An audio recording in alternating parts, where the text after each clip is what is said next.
Welcome to the Moffitt Method Podcast, where longtime strength and conditioning coach Tommy Moffitt explores everything from the art of coaching, improving performance, sports nutrition, and mental training. Now, welcome your host, Coach Tommy Moffitt. Welcome to the Moffitt Method Podcast, and I am your host, Tommy Moffitt. If you're listening for the first time, please take a moment to subscribe to the podcast and share it with your friends. For more information about the Moffitt Method Speed, Strength, and Conditioning Program, please visit our website, themoffittmethod.fit, or email us at info@themoffittmethod.fit. Our incredible guest today is Coach Kylee Feldman. Coach Feldman is in her 5th year as the head strength and conditioning coach at Father Ryan High School in Nashville and has been in the business now for 27 years.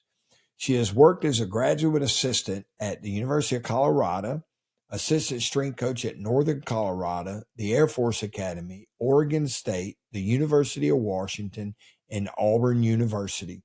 She's been a part of several Pac Ten and SEC championships as well as an NCAA championship. Along with her collegiate experience, she was also the strength coach for the professional arena team, the Nashville Kats. How you like that? In addition to the Cats, Coach has worked as a consultant with the U.S. Army 75th Ranger Regiment-2nd Battalion and the Caribbean National Track and Field Team. In the past 8 years, Coach Feldman has worked with several Tennessee soccer club teams, both girls and boys, and has been a part of 2 national championships. Kylee received her bachelor's degree in arts, humanities, and social sciences, and a minor in dance at Colorado State University. She completed her master's degree in physical education from Northern Colorado. While at Colorado State, Kylee participated in the Colorado State dance team for 3 years. She is currently certified as a certified strength and conditioning specialist with distinction from the NSCA and USA Weightlifting. Welcome to the podcast, Coach. Thank you, sir. Glad to have you on here. This is our second attempt at this. The first one, I think you were like the 4th or 5th recording that I made last fall, and it didn't go well. I'm still learning. But we're going to knock this thing out tonight, and I'm sure everyone will enjoy it. All right, so let's get started with tell us about your journey as a strength coach. What were some of the different things that you learned from each job that you've had? So my journey is long and varied. It wasn't very typical. This was back in, let's say, 1992.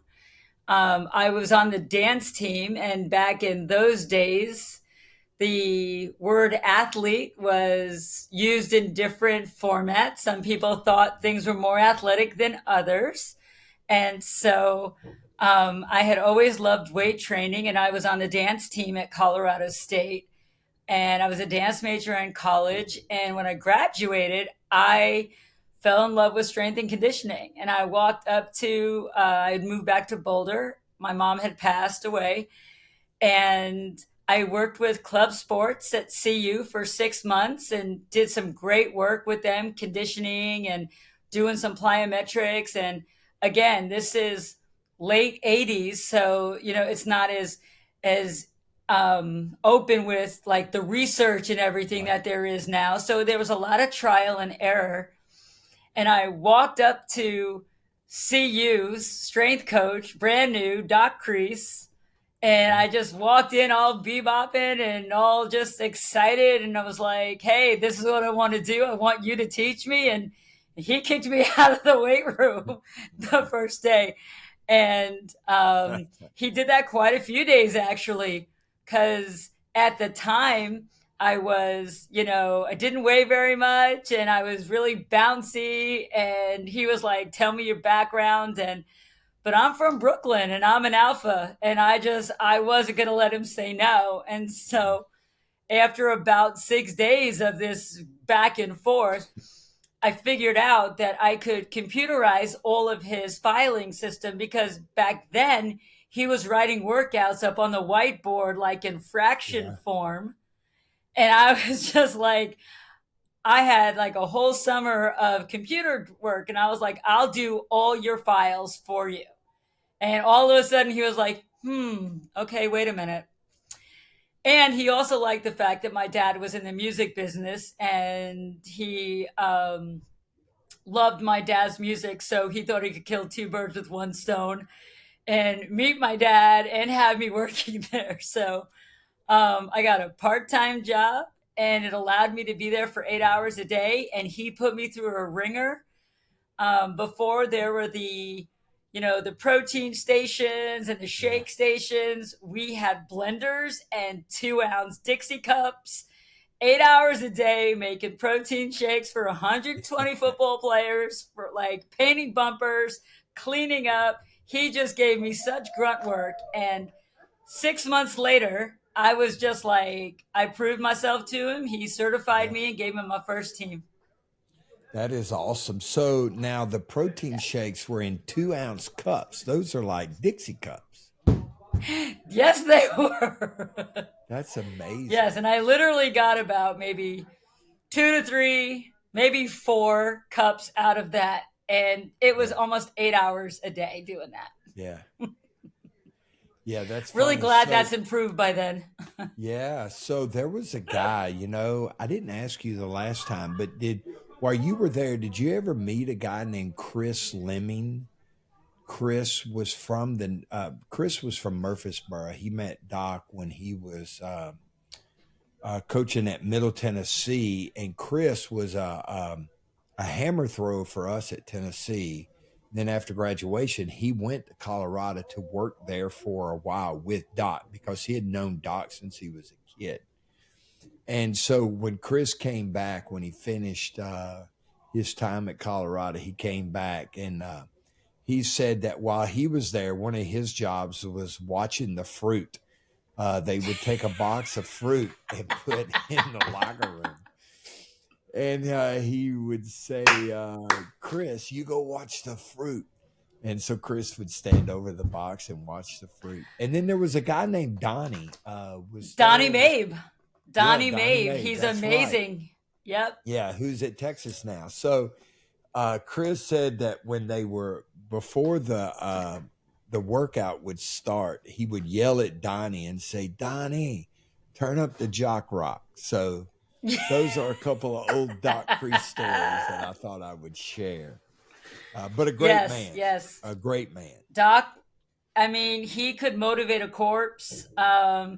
He would literally scream and curse me out like 60 yards away. And I mean, I loved it. He was a second father to me. So, I learned my toughness from him. I learned how to get my head down and grind.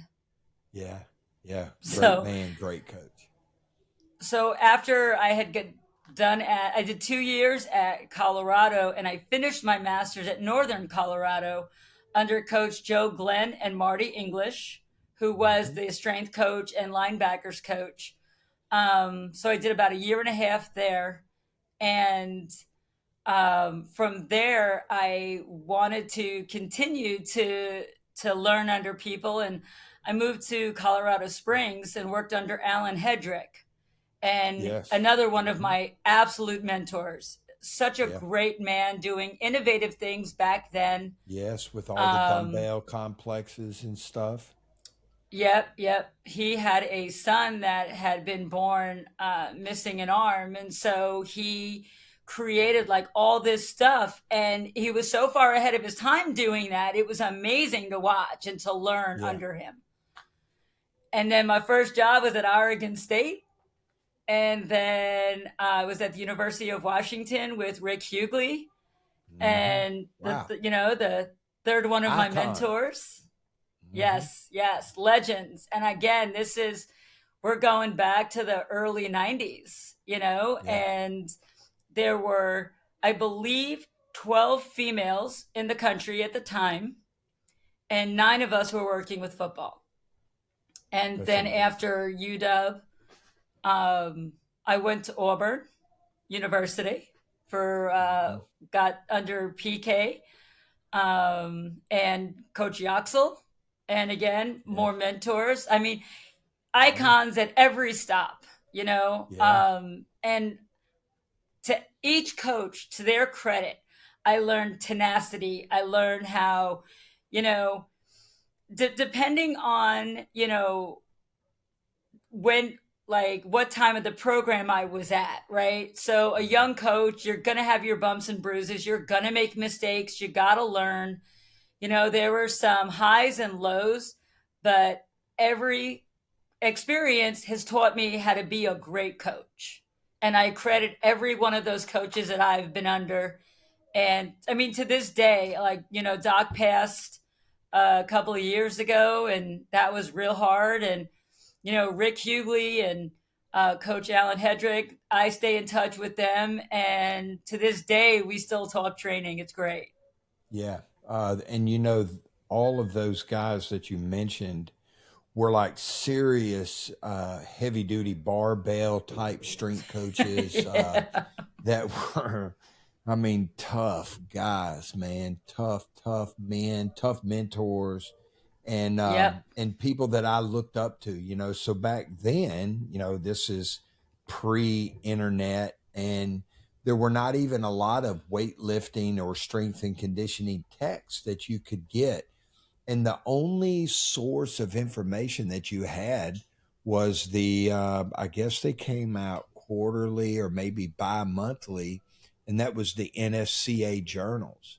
And I remember waiting for the mailman to deliver my copy, because you would be able to see what some of the, the new stuff was, that people were doing. Yeah. So that goes back a long time ago. Those names bring back a lot of fond memories. And I had a West Side Barbell was.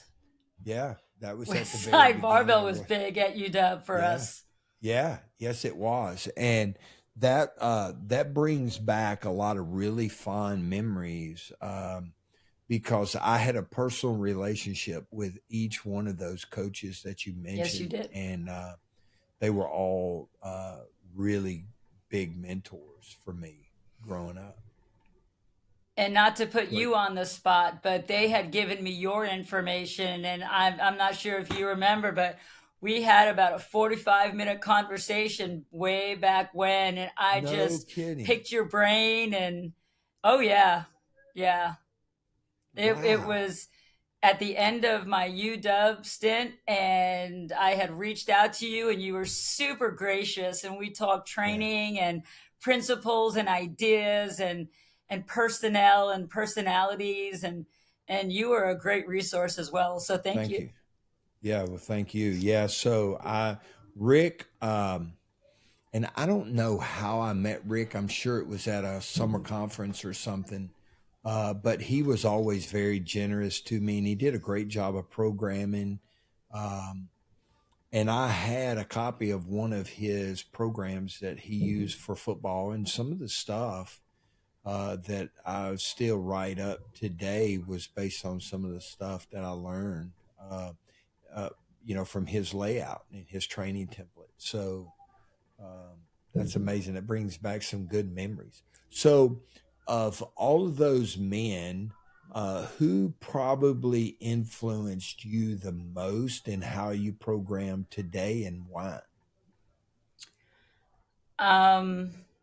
Well, any good strength coach, right? You're gonna pick little pieces of everything about what works, what doesn't work.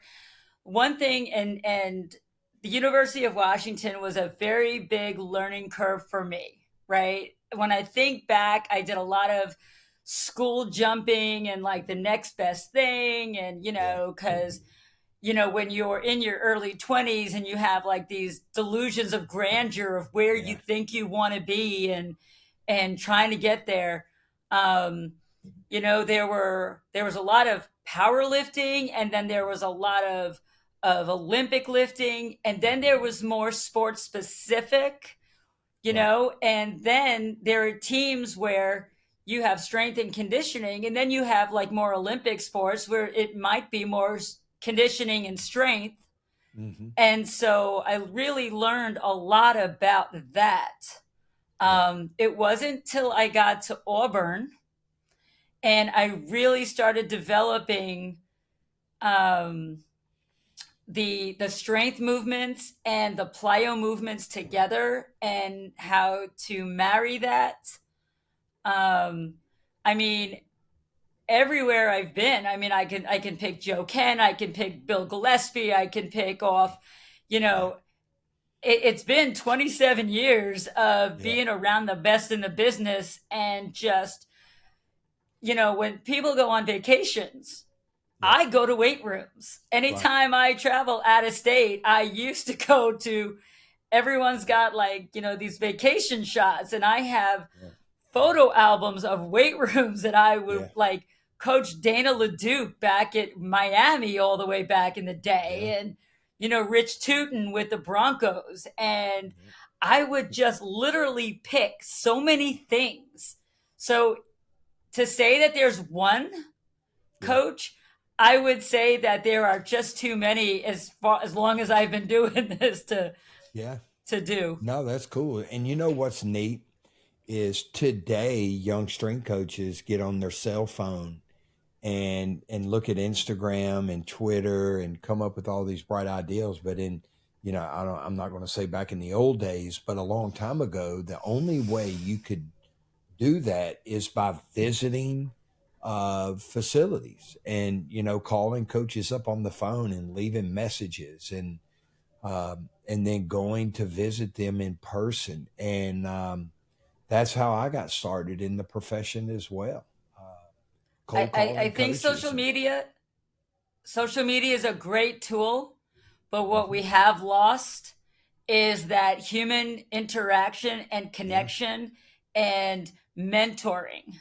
Yes. Because I get our high school kids all the time. Coach K, I got this bro lift happening and I'm following X, Y, and Z. And I'm like, are we talking aesthetics or are we talking performance? Yeah. You got to identify those two different things and yeah. Hey, find a lot of conversations. Can I get off track for a second? It's how long have you lived in Nashville? 16 years. You haven't lost your accent. So I know. Sorry, I had to throw that out there. It started when you said yards. You went yards, and I was like, yards. What did she say? Oh, so that's funny. I'm sorry. That's fine because Doc Crease was from the South, and I was only out of Brooklyn 3.5 years. And between the country mouse and the city mouse, every time he would ask me a question, he would be like, did I ask you a question? What did you just say? I don't understand you. So, Oh, that was funny. So I thought I'd throw that out there. I know you do.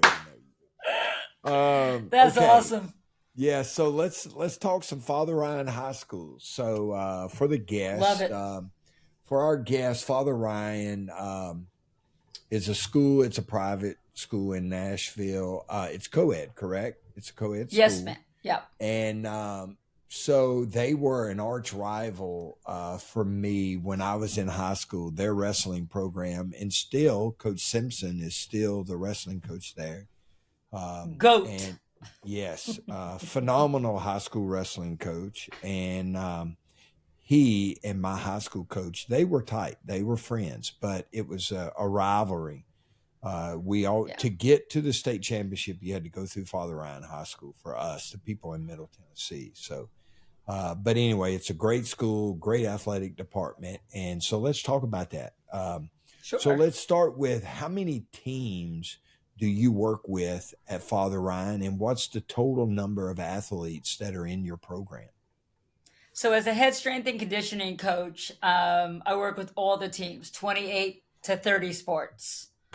So I have a hand in approximately 600 athletes. Wow. That's amazing. So our football strength coach, I assist him. He was brought in last year, and I do work with the freshmen and I assist him. And then all the other teams is my programming and all of that stuff. And then he helps out. And then we have a couple of other sport coaches and that help out in here during the day. Yeah. But we're pretty blessed with that. Yeah. Oh yeah. There's a lot of people that are coaching in college that don't have an assistant coach or someone to help with the different teams. So, and there are a lot of collegiate strength coaches that don't train 600 athletes. So that's a heck of a feat. So I have a lot of questions. So the first would be, how do you schedule all those teams? Sure. So we at Father Ryan are on a block schedule, and we are extremely blessed that we have lifting during the day. Yes. And we have weight training classes for athletes. Now, before I got here, it wasn't co-ed. And I insisted that we make it co-ed because there needs to be, the mystique needs to be taken off. Females and males at this level with the long-term athletic development model, they all push, pull, squat, press, run, jump, turn, almost all of them. And the boys need to understand that girls can be athletic and strong, and the girls need to know that they can compete. Yes. And they need to understand that I am a coach. They are athletes. And once you take that aspect out of it, it's a lot easier to just train. Yes. When I got here. Yeah, go ahead. Sorry, I'm go ahead. sorry. No, go ahead. No, that's fine. No. So when I got here,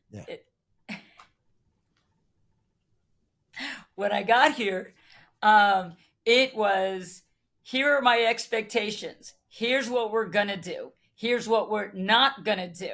Here's what is not going to be acceptable. We have a timer. We have a limited amount of time. There is no socializing. If I see it, you're out. When you put those expectations and you put boundaries, and kids respond to boundaries and standards, and as long as you're consistent and you treat everybody the same, everybody will rise to the occasion. Yep. That is correct. That is awesome. And, and I like it, the fact that you have the men and the women in there at the same time. So they're side by side performing many of the same exercises and everything that the other teams are doing.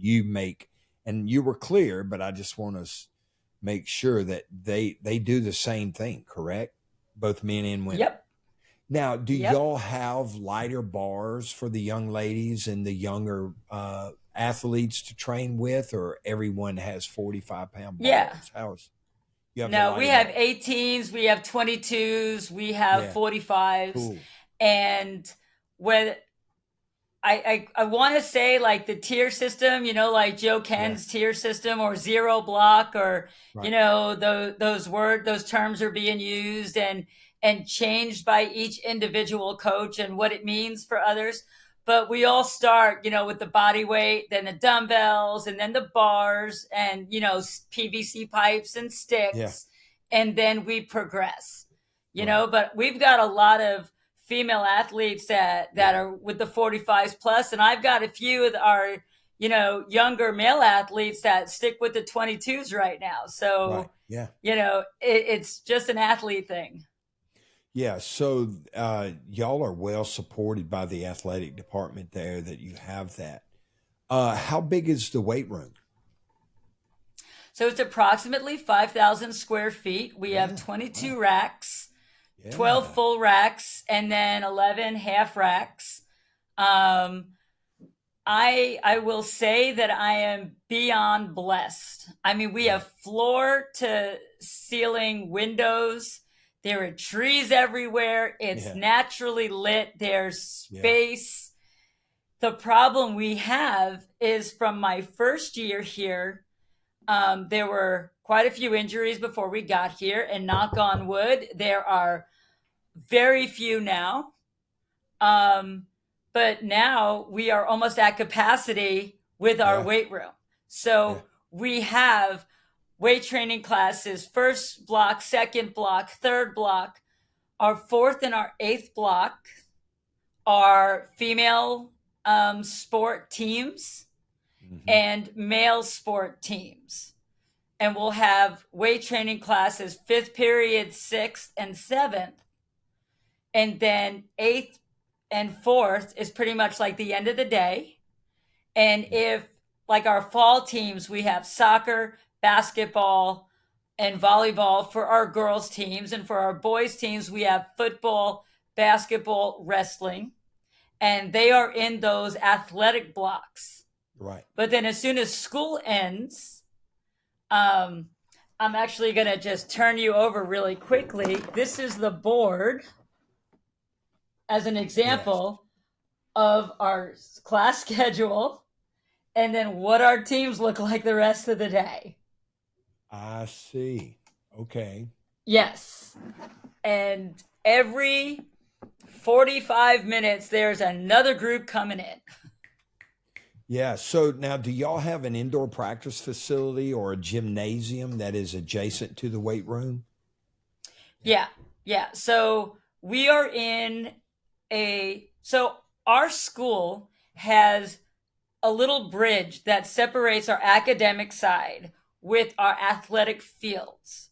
Now, in Nashville, space is obviously at a premium and where we are located. So we have a gym right off, just down the hall from the weight room. Our wrestling room is right off the weight room. Our training room is right off the weight room. So we are contained on this side. And when you walk out the door, the football field is there. The track is there. Way in the back is the multi-purpose sports field. And then to the right of that is baseball and softball. So it's very contained. Yeah. So are y'all able to use the gym and stuff like that to warm up in, or do y'all just do a stationary warm up in the weight room before you work out? Okay. The classes, we can do either.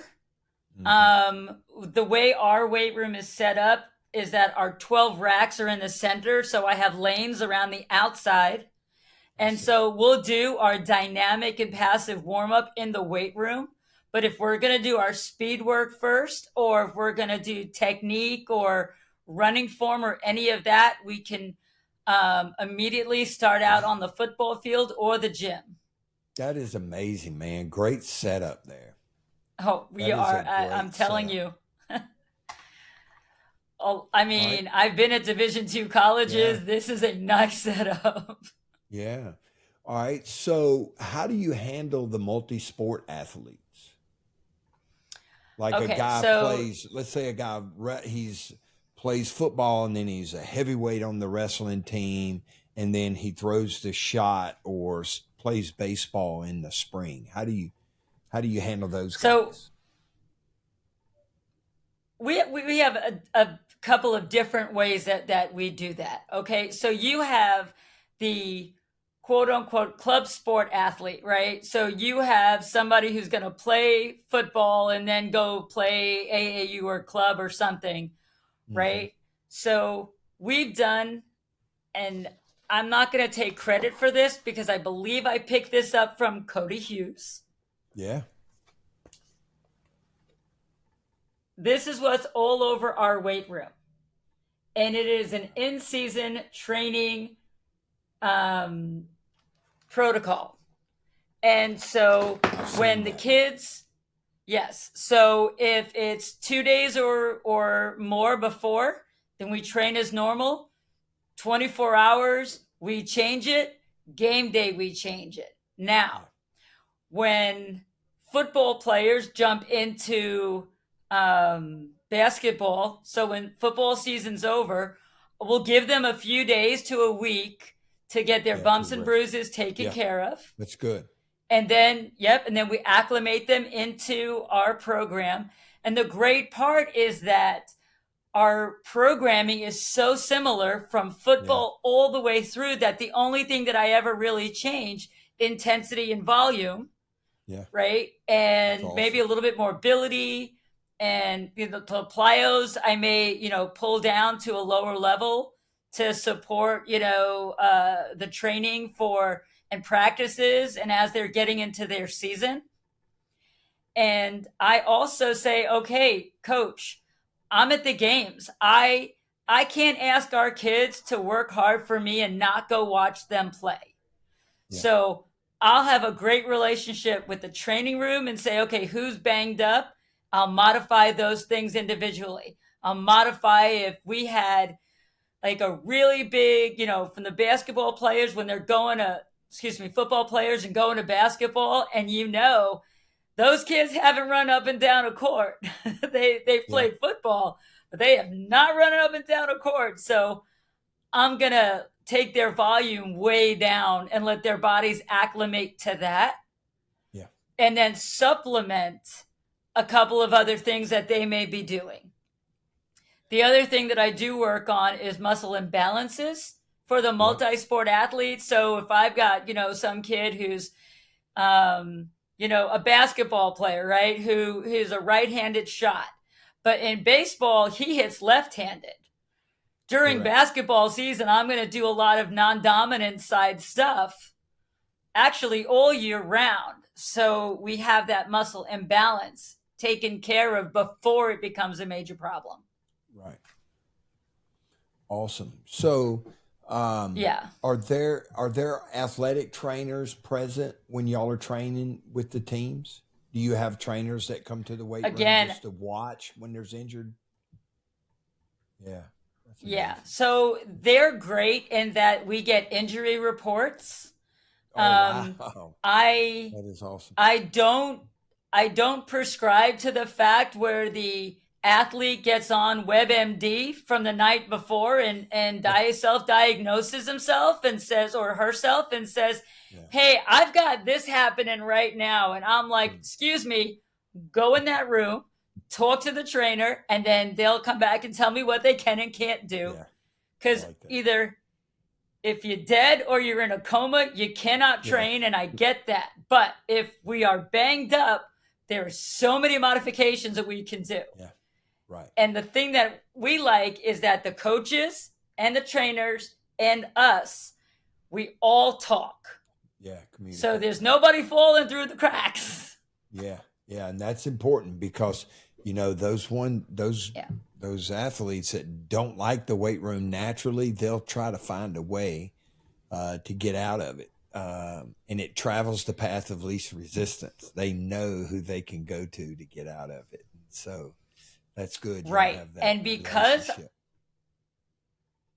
our training room is literally connected by a window, if I see a kid in there, I am opening the door and saying, why are you here? Yeah, that's awesome. Yeah, so there's not any room, no wiggle room at Father Ryan High School. Yeah, all right. So you touched on this earlier. I was going to ask you if the program was built on the long-term physical adaptation model, and you already said it was. All the fancy stuff, you save that for later, and you develop those athletes holistically, like a piece of modeling clay, and you develop them over time.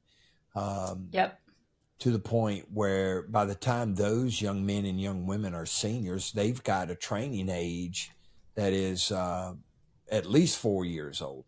Now, how young do you get the athletes in the weight room? Do they come in prior to their freshman year, or you get them when they're freshmen?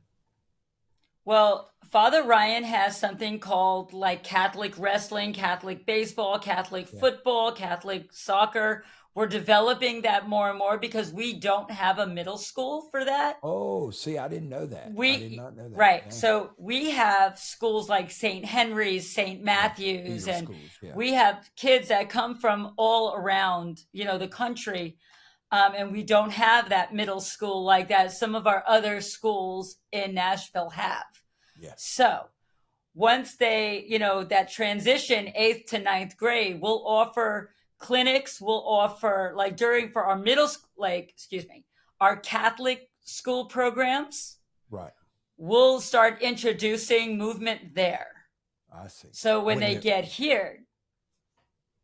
Yeah. I'm sorry. No. Yeah. I just moved. Yeah. So that's cool. I like that.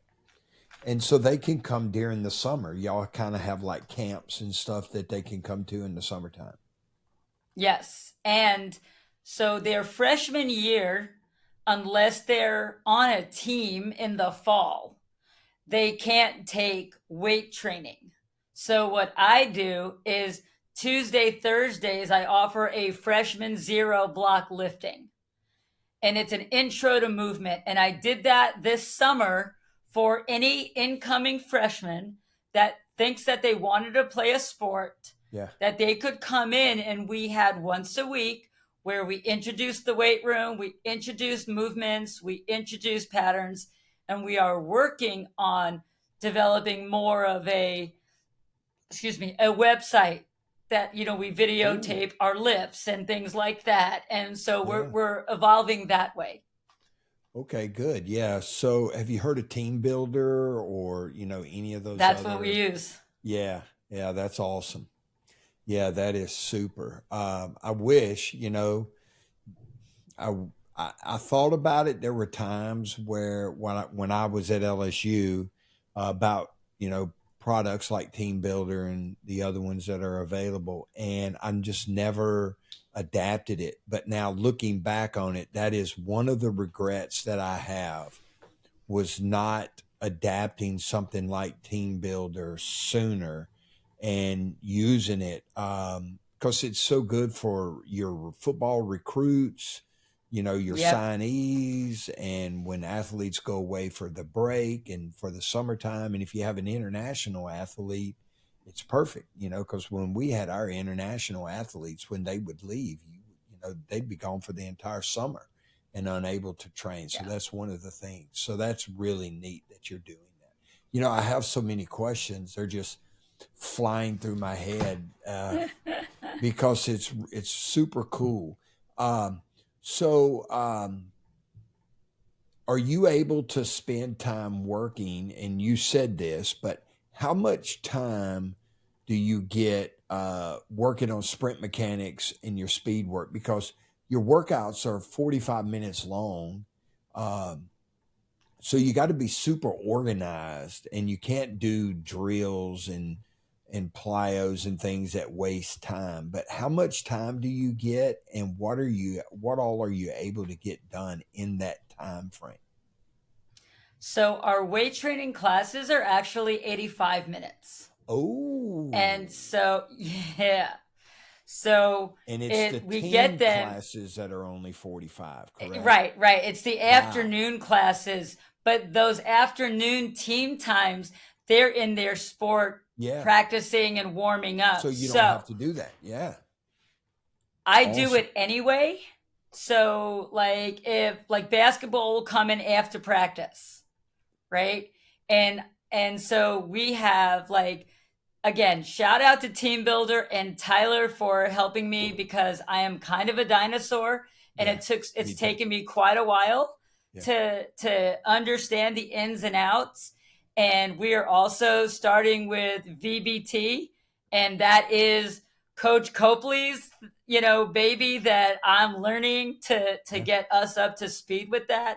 So we are infant stage on that. So I'm going to avoid that one right now. No, that's cool. But with Team Builder, there, you can schedule 3A lifts, or, I have my my Olympic lift with a strength lift and a mobility lift and a plyo, and then my next grouping, so I can get all of those done efficiently.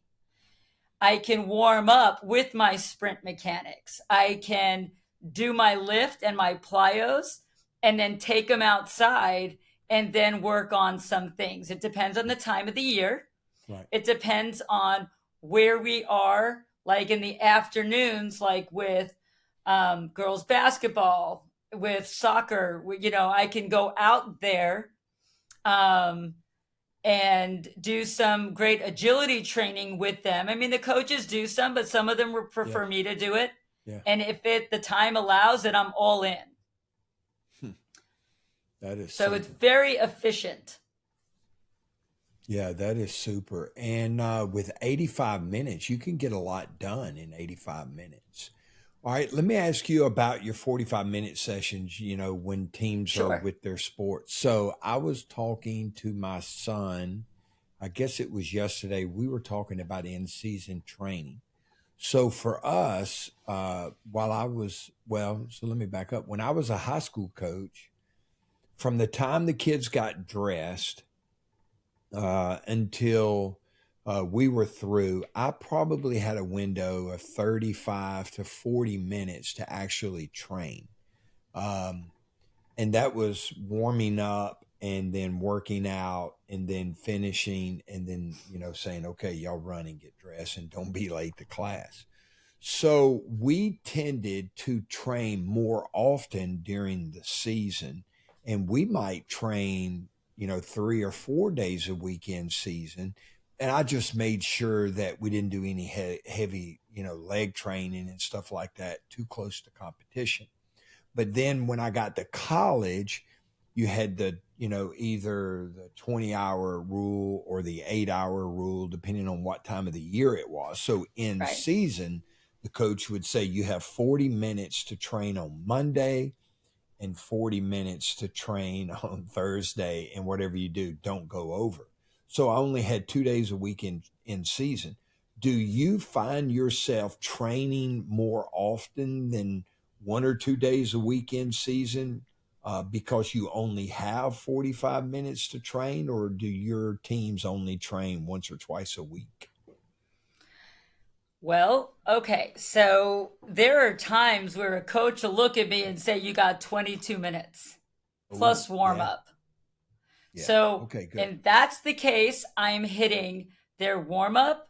I'm hitting total body lifts. I've got their clean. I've got their squat. I got their bench. I got their pull-ups, and I get them out the door. I do 4 to 5 rounds of it and get them out. Now, game day lifts, we will lift game day. Yeah. I love that. Half set, half rep, 70, 75%, be explosive, do some jump training and get out. So yeah, that's good stuff. And there are more high schools that do game day training than there are collegiate teams, because high school coaches aren't afraid to fail, they're not afraid to experiment and do things. And now, even back in the 80s, when I was a high school strength coach, all of our players, we had starters and non-starters. And so if you were a non-starter, you were involved in an off-season program. And then and that was for all of our teams. It didn't matter if it was football, baseball, basketball, wrestling, it did not matter. So if you were a non-starter, you were lifting for sure on game day. And they would say, Coach, but I might play tonight. And I would say, son, if you play, we're either winning by 50 or we're losing by 50. So you're going to train your butt off while you can, and you're going to be that much better when you're an older player, because you spent those days where everybody else would say, we have a game, we can't train. So I like it for that aspect. And then I like the post-activation potentiation you get with the guys that are playing in the games. And I don't know if I've ever told this story, but on the podcast, and I don't remember what year it was probably 1990 or 1991. I had a football. So we didn't have a stadium at the school I coached at. So we would use public stadiums, around the area, or another high school that wasn't using their stadium, because we were a small private school, so we didn't have our own stadium. So we would dress at the school, and then we would get on the bus and ride the bus and get off the bus and play the game. And so I had a player one day, he was an offensive lineman, and that was my position that I coached. And he said, Coach, do you mind if I jog up and down the field a couple of times to limber up and loosen up a little bit before we get on the bus and go to the stadium? I was like, absolutely not. And I was just sitting in the bleachers. And so he jogged up and down the field. And before long, a couple of other guys on the offensive line joined him.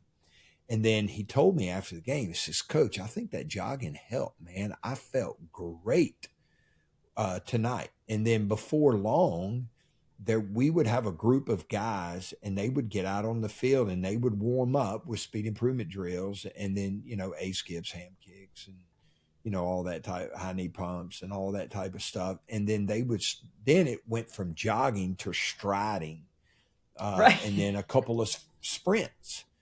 And then before long, and you could see that they played better when we did that. They were more physical, they were more dynamic. So I'm a big believer. I'm a big believer in that. I love that. That's cool. Our baseball team lifted we lifted three times a week in season up until their playoffs. And we were hitting bomb. I mean, our kids were so strong by the end of it. Yeah. I mean, I love the fact that, and then when our baseball kids went back to football, they didn't miss a beat because they were strong and they didn't have to go back to go forward. Like they were there. So that was super helpful. Yeah. And a lot of coaches they would rather, because that's kind of a stigma in baseball that you're not supposed to lift weights or lifting weights is bad for you.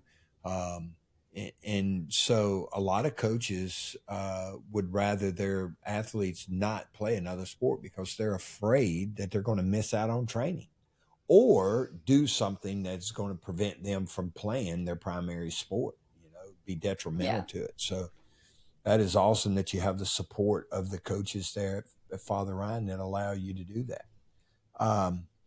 And so the conditioning and stuff, do you spend a lot of time conditioning players, or is that handled differently by sport? Do the sport coaches handle some of that, or how does that go? So again, depending by sport, football, they condition by the way they practice. So like that intensity, basketball, they're running the entire time. It's a very intensive practice, right? Because if you do it right, you're getting in shape, right? There's very little standing around. Soccer, during the summer, I do their conditioning. For like their whole summer. Volleyball, I do their conditioning. So we'll, this was shown to me a long time ago, and I got this, I think, at UW. So off season, 6 to 8 exercises, in season, 4 to 6, in season, 30 to 40 minute workout, off season, an hour and 15 with conditioning, right? Because you lose mental focus, you lose physical focus, and all this stuff. So that is something that I've always kind of adhered to. So if I get, like a soccer team over the summer, we are 30 minutes in the weight room. Transition is about another 10 to 12 minutes for them to get their cleats on and get everything. Then we do our sprint mechanics and our warm up. And then but conditioning is relative, okay? Because what I've learned and what I've gone to are, my football coach calls it speed reserve. I call it anaerobic endurance.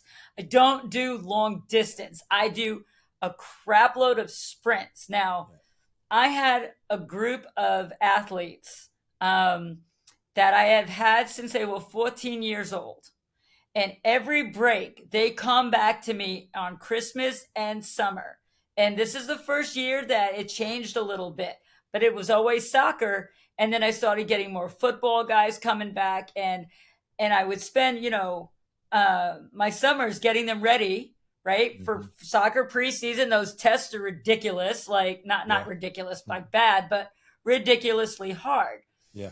So I would do my version of the beep test, which is 20 meters down, 20 meters back, 10-second rest. And then the more you do it, the shorter the beeps get. Mm-hmm. So I wound up starting with my baseball, soccer, football, basketball. And we'd start with like 40. And by the end of the summer, we'd do a 95. Oh, wow. 40 sprints. Yeah. 10 seconds down, 10 seconds back or better. Yeah. 10 seconds rest. And then like maybe after 30, I'd give them a minute and a half rest, another 30, and we would build up that anaerobic endurance all summer long. Now, we would do agilities on another day. We would do some mid-distance or flying 20s and 30s. But I would do that anaerobic endurance, but I would just spread it out so much that we had a 98 to 99% pass rate when they went back to school. Yeah, that's awesome. And so you have a lot of experience training soccer. Now, do you still coach the club soccer teams that you worked with in the past? No, I haven't done with TSC in a long time. I have helped out with the Nashville Rhythm, which is a women's college team that comes back, college-aged women that come back for the summer, and it's an amateur league. I do some of their strength and conditioning because those are kind of been my athletes from years ago. Right. But what it has morphed into is I'll do that drill with football, but I'll have them sit out for 2 rounds. So they'll go 1 for every 2, which mimics their 26 seconds in between plays. Yeah, that's awesome. Yeah, I've talked to people before about a beat test and how they would use it for football. In fact, I think it was Lance Sewell on my podcast. We talked about it, or it was someone. We talked about it before on the podcast about a modified beat test because soccer always trained in our weight room at LSU, and they used our indoor often. And so I would always, and then a lot of my former football strength coaches were the soccer strength coach.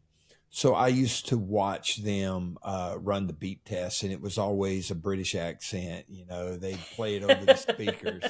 And so that would always stop me right there. Like, why can't you get an American to do it? Why does it have to be, someone with a British accent? Why can't we get a Cajun from Acadiana to do it? But I always thought it was cool watching those teams do the beat test, and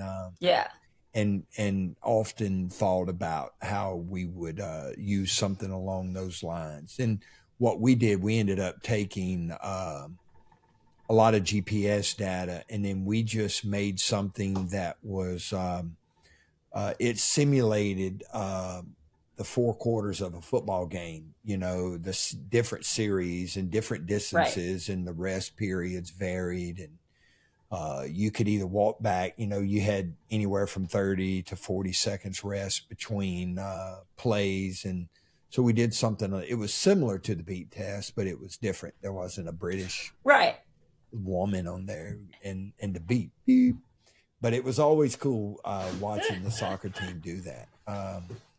Really cool. Yeah, the football guys. So we had an athlete from Mount St. Joseph's. That was our former athlete that he had trained, and we had done that all summer long. And he, was making these amazing plays, and he got a lot of press and a lot of his, like when they would ask him, what has been the difference, because you're almost a whole new player. And, he credits what we did over the summer because, again, strength, plyos, anaerobic endurance, bam, bam, bam. Yeah, that's super. And agilities. Yeah. So let me back up. I want to back up to the Sure. introduction. How did you end up at Father Ryan? Like, how did When Father I was, Ryan? Yeah. Go. How did they get you? well, I had in 2005, I had left Auburn and I had interviewed for a school I thought I was going to go to. And I wound up not getting the job, like so many of us in our profession. Yeah. And my family was in the music business, and I wanted to, as you get older, you want a family, Hmm. and obviously you don't ever want to date in a college town if you're a coach. So Yeah. I'm thinking, my sister was pregnant, my family's in the music business. I want to get married and have a family of my own. And so I moved to Nashville, and I wound up getting a job in the private sector at a sports training company. And I wound up doing some corporate wellness for them. Hmm. And that's what I got hired to do. But I missed athletes so much that the Vanderbilt soccer coach and I, that were very close because I was at Auburn and we had played each Right. other for many years, she was with Tennessee Soccer Club at the time. And so she had said, "Hey, would you help me with this program?" So I helped her with that program, and then I started doing more with athletes and then more with high school athletes. So I was with that private sports training company for about 14 years, and I just realized I missed coaching full time. Yeah. I had Definitely. decided that I didn't want to be in the private sector anymore, and the owner of the Rhythm was the head soccer coach at Father Ryan. I see. And he had heard my name for years because half of his team were my athletes. So he had called me up and he had said, "Hey, would you consider training the Nashville Rhythm?" And I was like, "Well, if you want me to do it via this performance club, I just quit." So after 14 years, I was done. And he was like, "Hey, wait a minute, can you get me your resume?" And so, there was an opening here, but within 3 or 4 weeks, I hadn't really heard anything. And so I showed up at the athletic director's office and I introduced myself and kind of cold called and said, "Look, even if I'm not the person that you want, let me at least make sure you know what you're looking for." Right. And that really kind of opened the door for me. And a few weeks later, I got hired. Cool. That's awesome. Great story. Um, so another question about Father Ryan now. So I've been away, I've been away from Nashville for many, many years, except to visit family. If I ever go to Nashville, it's to go to Broadway. I hate to say that, but I'm either visiting my family or we're going to Broadway and Second Avenue. So, is the high school? Oh well, and a couple of places I like to eat. So, but except for that, so because I always everything in my life evolves around food or music and Right. sports. So, when you no, so is Father Ryan still close to Vandy? Is it, or did they build a new school? Is the school that you're at fairly new, or is it still the same original Father Ryan High School that we used to go to when we competed against them? Well, we've been here, I believe, 1927. Oh I think wow, it's the we same moved. place. Yeah, that So I we was. are Yeah, on Norwood Drive. We yeah, used to be in Elliston. So we've been here since then. since And we 1920. are, Yeah, I I think, hadn't started. 1927, I think. Yeah. So I hadn't started high school yet. I close, but I think I started high school in 1942. But yeah. So same place. Yeah, I've been all through So that we're in school. the same place. We are about 6 minutes from downtown Broadway. the bachelorette capital of the world, which we all, if you live in Nashville, try to avoid. Oh my God. Yeah. Hate it. Yeah. And we are about the same 6 minutes from Vandy, just straight down 8th Avenue to Wedgwood. Yeah. That's awesome. Yeah, I know that area well. There used to be a place that we would go to that wasn't far from Father Ryan. It was called the Exit Inn. It was a music It's still there. Is it still there? Man, I heard some great bands there. I heard the Police there. So yeah. Really? Yes. I heard the Police there. So they I'm jealous. There. Yeah. So the Exit Inn, that was our go-to. We used to sneak in there with fake IDs. When I was a kid, we were bad, but back then Nashville, I mean, it wasn't like, it was nothing for us to go to Nashville. So where I grew up in Springfield, it used to be only 35 minutes to get downtown. I'm sure it takes a lot longer now because of traffic, because I hear all the stories, but yeah, we used to go to Nashville, all the time when I was a kid. The rule was, though, we could not go to Printer's Alley. We were not allowed to go to Printer's Alley. And now, that was the only rule that I had as a kid growing up. Can't go to Printer's Alley. And now you walk down Printer's Alley, it's nothing. But it used to be Sodom and Gomorrah. Scandalous. Yeah, Sodom and Gomorrah. Little scandalous. Yeah, so all right, so we're getting close to the end. I don't want to keep you long, and I've got a good dinner there. But could you take us through what a day, like a basic strength day that you would do with any of your teams, basketball, baseball, it doesn't matter. Just take us through what a day would look like, while the kids are in the weight room, some of your core exercises. And you've talked a lot about that, but just, what a basic introductory strength day would look like, the first day of a basketball player's off season or something. Okay, so anytime that we go back to off season, or we've had a really long break or anything, I always go back to the technique and the form.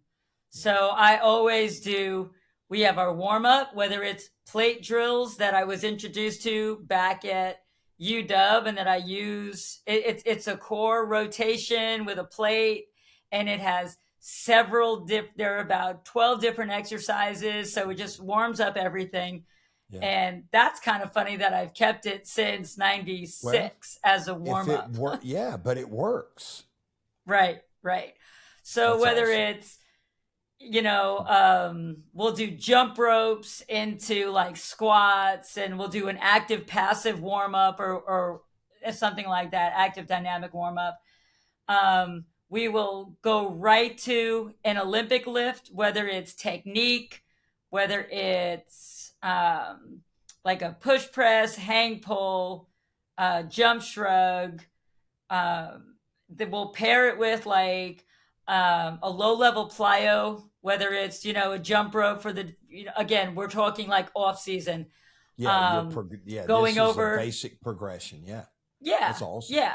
Vertical jump techniques, standing long jump techniques. Then the second grouping of exercises will be a lower body strength workout with, again, another plyo introduction or a mobility activity. Then we'll go into an upper body strength movement, whether it be dumbbells, bar, whatever we're at that point in the year. And then football has 4 quarters, first, second, third, fourth quarter. We have A, B, C, and D. Mm-hmm. And then D is our auxiliary lifts and things like that. We'll do a push-pull kind of thing. And then we will wind up with core. We will wind up with yoga. We may wind up with flexibility. We may wind up with going out and learning how to do turns, or just, again, reaffirming our basic core movements that will last about 3 workouts, 4 workouts. And then we will just progress who we need to progress, regress who we need to regress. And every workout has modifications to it. So like if I have barbell bench for like my seniors, my freshmen are doing a dumbbell bench, my zero block kids are doing a push-up, and all of those modifications, regressions, and progressions are already on their workouts. Yeah, that is super. Very basic, very fundamental, but intricate in how it is implemented. And I like that. Yeah. I really do. All right. 2 questions. Okay. How has our field changed or not? And what advice would you give to young coaches? So as much as things change, they stay the same, correct? So a shout out to the National High School Strength Coaches Association, because they're really trying to put together a really quality networking and helping each other out. And I've been to a lot of different conferences in our 27 years that we've both been in. And you know as well as I do, some people big time you, and some people super really want to help. And where I think it has gotten a lot better is there's definitely more female opportunities. There's definitely more opportunities in strength and conditioning. There are more, again, is it conditioning and strength? Is it strength and conditioning? Like there are a lot more great ideas being, utilized. I think we're getting so far into the technology side that sometimes it's better to just go back to basics. And I will always say that the basics are where you should always be. And then play with the technology if it really enhances once your basics are covered, right? So there's some beautiful new ideas with sports science, GPS, velocity-based technique, but you got to know when to use it. You've got to know which athletes you're really going to benefit from them. And technically that would be your junior seniors, because your freshmen, sophomores in high school are still learning motor patterns and going through puberty and baby giraffe syndrome and things like that. And what we have found is that in your sophomore year, when they go through that puberty, that your avulsion fractures happen pretty quickly. And a lot of these different injuries will happen because they've grown so fast, so quick. So we've actually pulled back on some of our strength exercises and allowing them to not go over a certain threshold of strength, like intensities during when we see that they're starting to go through their growth spurt, right? So like velocity-based technology has their place in time. Junior seniors, when their bodies are ready to handle that, absolutely. Where I don't think that we have gotten so far is that there aren't quality strength coaches in every high school or every college. I think that the fact that in college strength coaching, you're still getting full-time positions that are requiring masters and that are requiring a minimum of 2 to 3 years experience, are only making 20 to 30,000 a year. And you can look on any website right now that are looking for full-time strength coaches. Now, I'm not going to try to call out our organizations, but there were a lot of organizations for strength and conditioning that were built on the premise that they were going to be the mouthpiece and sticking up for strength coaches and showing the importance of what we do and separating, the strength coach from the athletic trainer and having a quality strength coach. But the fact that we're still having deaths from conditioning workouts and we're still having kids collapsing, that is an abomination, because we have the science, we have the intelligence, and we have the background now that should never be happening. And the fact that we have sport coaches and I think you can agree with this, that everyone thinks as a strength coach, if you know how to weight train or you played a sport, you know how to do our jobs. Yeah. Well, that's why we started our company, was so that we could, because a lot of schools can't afford, or a lot of school districts can't afford a certified strength and conditioning coach. So the programming, we don't replace anyone. We're there to assist in programming, and we assign a remote coach to that school to train the staff, through Team Builder and through 350 videos, and, being available via phone every day, every minute of every day, for that very reason, and to take the guesswork out of it. And so, parents can, be rest assured that they're not being asked to do something at school that isn't appropriate based on the age or the experience of the young man or young woman.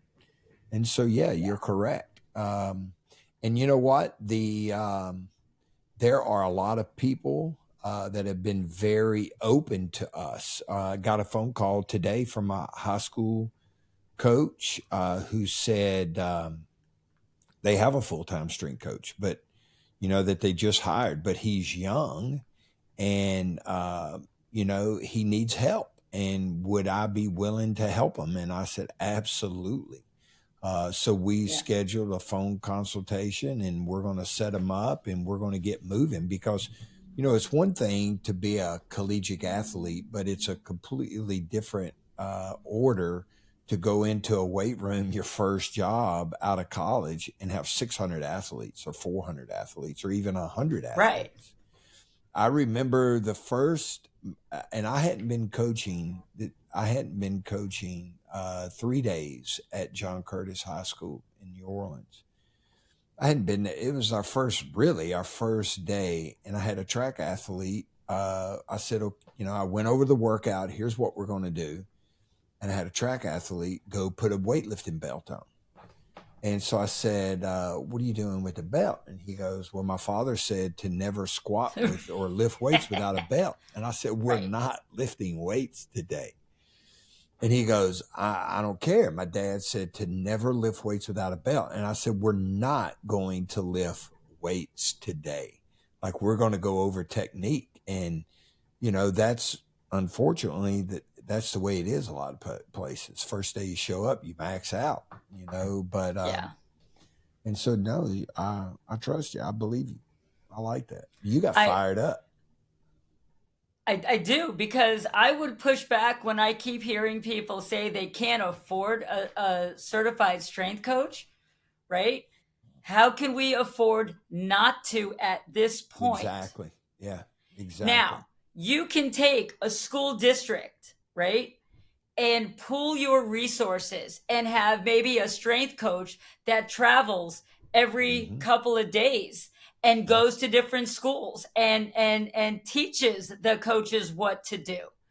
Do you know what I mean? Like, I was the state director of Tennessee for the High School Strength Coaches Association, and I didn't have enough time in my world to do what I think needs to be done, and that is, we hear that all the time, and I do get fired up, because how at this time in 2023 can we not afford to give these kids? Now, let's put this in perspective. Less than 1% is going to play college athletics. But we have to teach these kids how to move, how to be healthy adults. Exactly. And our COVID has messed up almost an entire generation of kids. We lost PE years ago. You and I had PE growing up. Yeah. Right? We learned how to skip rope, jump. Kids today, they don't know how to jump rope. They don't know how to skip. They don't know how to do a lot of things. They don't know how to do a push-up. And so we are failing our kids. Even if they knew, they can't do a pull-up, can't do a push-up. Right. At my high school, every year we did the president's physical fitness test. Yes, we did it. President's Physical Fitness Test. I would train for that, because I knew when it was coming up and I knew what I had to do. And you don't do that anymore. No. Yeah. No. So what are we doing to our kids when they get here? It used to be, and I think you can agree, that freshmen in college, we would take the first 6 to 7 weeks to detrain them from what they did in high school, because maybe they didn't do anything in high school, or maybe they had an old coach that this is what they did, right? So we would have to take those first few months of freshmen in college and do that. But now, as freshmen in high school, we have to even go back farther and teach these kids how to squat, how to sit on a chair, how to not look like a text monster and be anterior rotated because they're on their phone all the time.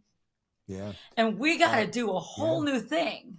It was still like that at LSU. There were times when we would get players the first time we squat, they would do a quarter squat, and their backs would be rounded. We had guys that had we signed 4 and 5 star athletes that had the training age of a high school freshman, that had never spent any time whatsoever. And again, that's why we started our company, was, to try to offset that and make sure. And what a great company it is for that reason. Yeah, and make sure that everyone was getting age appropriate training. And, and our program isn't a cookie cutter program. Every program that we produce is custom written based on, need, use, and facilities and the experience level of the coach, that is teaching it. Because, you can't do snatches if you don't know how to perform a snatch. And so, there's a teaching progression for everything in our system. And it's for that reason. And, even this gets me fired up because I don't like the 5 coaches rule for collegiate football. So collegiate baseball could have 12 string coaches, but collegiate football can only have 5 string coaches. Collegiate basketball could have 35 string coaches, but collegiate football can only have 5. When was that? Oh, that rule's been in effect for 10 years. Yeah. Wow. You can only have 5 full-time string coaches for football. That's the rule. Okay. So, 5 full-time string coaches only. So now you can have interns and things like that, but they're limited as far as what they can do. So there is a lot of things that surround our profession that I don't agree with. And I don't want to get up on a soapbox and start yelling because I get fired up when I start talking about coaches and the opportunities. Because when I first started coaching, the University of Tennessee had 1 strength coach.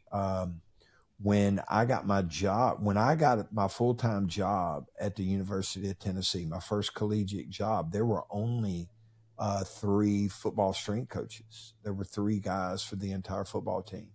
And I told our boss, I said, I can't, because he gave me full reign after just a matter of months. He said, you got it. And I was like, Coach, I can't do what I need to do with the number of staff members that we have. We've got to find a way to hire more coaches. And he said, well, they're not going to give us the money to do it. And I said, well, I'm going to go out and find some. And that's what I did. I started an internship program. And I did the same thing when I got to LSU in Miami. When I got to Miami, there were 2 football strength coaches. My first head coaching job, it was me and one other guy that was in charge of the football team at the University of Miami. I said, we can't do it. It was easy to get interns in Miami because everybody wanted to come to Miami. Right. It was no doubt. Yeah. What year was that? That was, believe it or not, that was 1998. So not long ago, really. And, when you look at for somebody that started high school in 1940, 1998 was just like a couple of years ago for me. So, but we only had 2 strength coaches at the University of Miami for football. And then the whole staff, our entire staff, it was 1, 2. But when I left, we had 1, 2, 3, 4, 5. We had 5 strength coaches because they let me hire some people, but we only had 5 strength coaches for the entire athletic department at the University of Miami. And I thought that was ridiculous. And then when I got the job at LSU, there were 1, 2, 3 full-time strength coaches for the entire athletic department and 4 grad assistants. And then by the time I left, I think we had like 15 full-time strength coaches. So our program grew exponentially. That's amazing.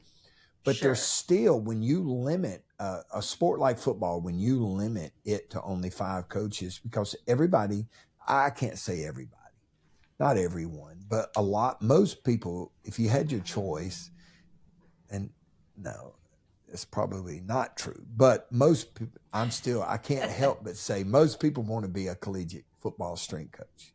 That might be true. That might not be true. But when you limit it to only 5 coaches, you limit opportunities for a lot of people. And I've said it forever. You limit opportunities for young coaches with little experience. If you're at a school that only has 5 football or 5 strength coaches, they're going to go after somebody that's more experienced. So you limit young coaches, you limit it for females, and you limit it for older coaches as well by only having 5 strength coaches. In my opinion, that's a luxury. I've never heard very few places. I mean, I've been out since 05 of collegiate, but I don't remember us ever having any more than 2 to 3 coaches for all of the sports that we had. Yeah.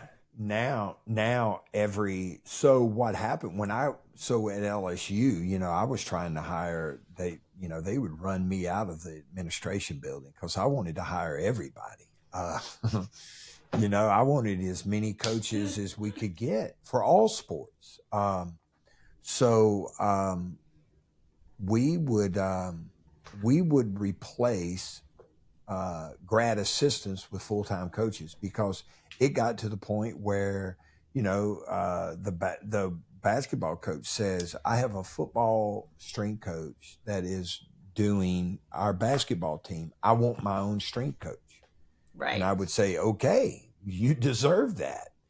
And we would go out and try to hire him. And then the volleyball coach, Fran Flory, says, there's 3 schools in the SEC that have their very own strength coach. And I would say, Fran, you deserve one. Let's go out and hire one. And I was all for that. I was, man. Our administration, they struggled a little bit with me because, it made my job easier. The more coaches we had, the easier it was. And I wanted to hire everybody that I came across. I hired a bunch of people. Nice. Well, look, last question, because we could talk on that all night. I get fired up when we start talking about having enough coaches. There are a lot of demands placed on young people and young athletes for academics, their social life, and then success in athletics. Parents want their child, to be straight A student. They want to be able to do all the activities that there are to do, and they want them to get a college scholarship. What do you advocate, or how do you advocate for these young athletes at Father Ryan High School? Is there anything that you do special for these young men and women? I mean, I don't know if it's special, but first and foremost, we advocate for the athletes at all times. They are students first, student athletes second. We are blessed with resources of personal counseling, and I work with a nutritionist off campus if we need to do that. Our trainers, our coaches. But if I tell the kids right from the start, I'm going to love on you hard, right? I'm going to pull out everything, but I'm also going to be your biggest fan, and my door will always be open. right? The very first day, I say to every single one of them, I'm going to get in your face. I'm going to challenge you. It'll never be personal. It will strictly be performance. So don't run home and tell mom and dad that Coach K hates you and she said this. It is purely performance based. And when we're done with that workout, I will be your biggest cheerleader. You can come to me. My door will always be open and I will listen. And then I'm going to help you find a resource to help you get to that next level. You know, sometimes they're having like a horrible day, right? Yeah. Sometimes you need a mental health day. I had one girl come in, you know, teenage drama. We all know it, right? We've all seen it. Mm-hmm. I said, you know what? Go outside, take a medicine ball, throw it against the wall. Don't come in here till you're exhausted. And she's slamming and she's screaming and she comes back in. She goes, that was amazing. Okay, well, now I got a guy coming in here. Yeah. This so-and-so pissed me off. I can't do this. Fine. Go out there, you know, throw something against the wall. Come back in about 5-10 minutes. Sometimes you need that. And sometimes that's a great advocate, right? But sometimes they need to come in here and bawl their heads off and say, look, I am going to be here for you when you're good, when you're bad, when you're having a bad day, whether you screw up. Teenagers screw up. Yeah. You got to love them through it. So you got to give them grace. You got to give them grace. And when I see an athlete coming down so hard on themselves and so stressed out, biggest thing I say to them is, if your sister or your best friend was feeling this way, what would you say to them? They would tell me. And I said, then you need to show yourself the same grace that you allow people that you love. Because until you love yourself and respect yourself and give yourself that same grace you allow other people, then, you know, it will help better. I also tell them that everything is temporary. Life is temporary. The good's going to be temporary. The bad's going to be temporary. And then if the nugget doesn't work, I just tell them to be a goldfish. What's that? Memory of 3 seconds. Oh. Goldfish have memories of 3 seconds. Boom. Oh, my soccer team made little goldfish on their wrists last year. And anytime somebody would mess up, they would all do this. Yeah. And everybody would just break out laughing and they'd start again. Yeah, that's important in athletics too, short-term memory. That's awesome. Yep. Be a goldfish. Yeah, well, good. Well, that was great, Kylee. I appreciate it. I really do. You know, so if you're wondering why Kylie's on here, I spoke at my high school, at my alma mater. I guess it's probably been 2 years ago, maybe 3 years ago. 3 years ago, and I met Kylee while speaking at Springfield High School. Now, was that for the National High School Strength Coaches Association? Was that just something that Jake was putting on himself? No, that was his strength and conditioning clinic, but we fused it into the high school strength and conditioning association and supported him for that. But I need to correct you. You re-met me because we've met quite a few times in our 27 years. Isn't that amazing? Golly. You talk about short-term memory. I've been hit in the head, man. Golly. Goldfish what? Yeah, I'm a goldfish, all right. I've been hit in the head so many times.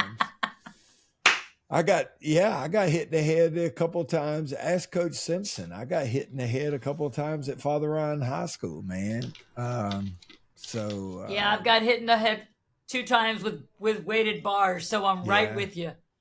Yeah, so I apologize. So yeah, we were that's fine. We re-met at Springfield High School about 3 years ago. I was speaking for Jake Buttram, who is another really good high school strength coach. There are some really, and here's the cool thing. So when I first graduated from college, all I wanted to do was to be a strength coach. I didn't want to do anything else. I wanted to be a strength coach. And so I could not get a job in Springfield or Nashville. No one was hiring. I couldn't get it. I tried at Vandy. I tried at Middle. I tried at my alma mater. I tried at all the area high schools, my high school. Couldn't do it. So I was forced to take a job out of necessity in New Orleans. That was my first job coaching. And I knew one person. I had a college teammate that was on the staff. And their strength coach had just left to go to Tulane to take an assistant strength coach's job for Tulane University. But it was, my mom always said that it was the best job. It was the best, how'd she put it? It was the best job that I never got, because I went to work for the winningest high school coach in America, and I spent 6 fabulous years, and it springboarded, my career, because I worked for such a great coach. But, and now Nashville has some legit high school strength coaches, and they're everywhere. They have some really, really good, advanced, hardworking strength and conditioning coaches there, including at my alma mater, Jake Buttram at Springfield High School. Well, Jake Buttram was the state coach of the year this year. So, oh, wow. Okay, good. Yep. Yeah, first. Yep. So let me tell you a quick story. Sure. His weight room was the wrestling room. Now, when I was there, in fact, I went to the old high school, but even after, I was the last graduating class from the old high school, and my younger brother was the first graduating class from the new high school where Jake's at. But we never had a wrestling room. And then they built that field house, and that was the football locker room, weight room / wrestling room. And then Jake, when he got the job there, so let me tell you a story. So I was visiting, and I had my oldest son with me, and my younger brother and I and our 2 sons, we went to the high school to work out. And we went in the wrestling room, and it looked like a bomb had went off. So me and my brother spent a couple of hours, and all the trophies that we worked so hard for were lying on the floor. Some of them were broken. And we spent a couple of hours cleaning up. It was in the summertime, and we spent a couple of hours ourselves cleaning it up, and the door was unlocked. No one was there. So fast forward another 10 years, and Jake gets the job there, and I walked in that weight room. The first time I saw it, I couldn't believe it, how clean it was. It was spotless. And I was like, they've got a good strength coach. And sure enough, Jake is the state strength coach of the year award winner. So that's cool, man. Yeah. So y'all do a great job there in Nashville, and I'm thank you. Super excited. I was super excited about getting you back on here to making sure that we shot a good podcast. And I really appreciate it. Like I said, I was impressed when I re-met you 3 years ago. And so, I'm super excited about this episode. You did a great job, and I appreciate you coming on here. Thank you very much. I thank you for taking the time. It's been great walking down memory lane with you, and getting jacked up and excited and fired up about stuff. Yeah, when we start talking about strength coaches and expertise and the number of coaches and all that, that fires me up. That's why I got into. Tell you, I haven't worked in 27 years. It's been an absolute blessing and a labor of love. Yeah. And you had asked me about young coaches and stuff, and we have a really strong internship program. So if anybody out there is interested in being an intern for us, please reach out to me. That is awesome. All right. Can you give me your email address right now? Sure. feldmank@fatherryan.org. There we go. All right, perfect. There's an ORG in case you're going to give me crap about the way I just said org. Hey, I let that slide. I thought, should I say something? What? Say that again? But no. You said it. Please do me a favor and tell everyone in Nashville I said hello. Tell Coach Simpson that you talked to the crazy guy from Springfield. And good luck to y'all this fall in all your sports. Thank you. I appreciate it very much. You can also follow Coach Feldman on Instagram at FRHS_strength. Again, that is FRHS_strength. And and at WGHT Coach K. Again, that is WGHT Coach K. Yeah. Got it? Awesome. All right. Well, thank you, Kylee. Thank you very much. And I appreciate it. You have a blessed evening, and this has been amazing. Thank you. All right. Thank you. All right. Thank you. Bye-bye. All right. Bye-bye. Bye.